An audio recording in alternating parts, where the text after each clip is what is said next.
Je vous présente les 40 principaux parcs européens dans un ordre quelconque. Gardaland.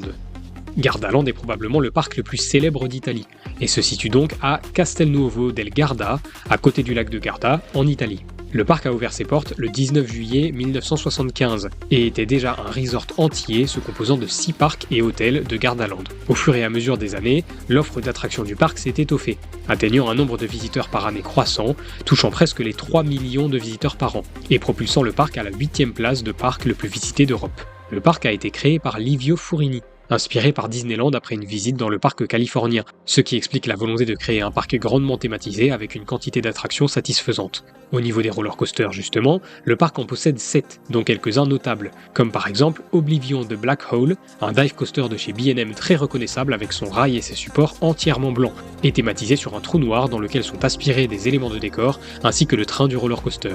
On y retrouve également Raptor, un autre B&M, du modèle Wing Coaster cette fois, plus petit que certains cousins américains de ce modèle, mais qui complète très bien l'offre de sensations.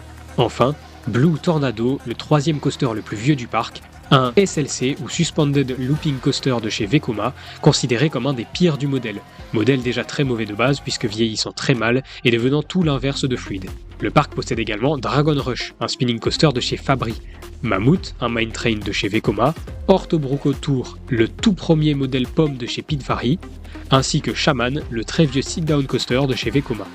Le parc ne manque clairement pas de flat rides ni de water rides comme avec Fugada Atlantide construit par Intamin. Le parc possède également 5 restaurants et 3 hôtels pour assurer l'offre visiteurs. Gardaland propose également 4 spectacles, ce qui conclut la position du parc comme dominante en Italie, mais également en Europe puisque le parc ne cesse de grandir en affluence.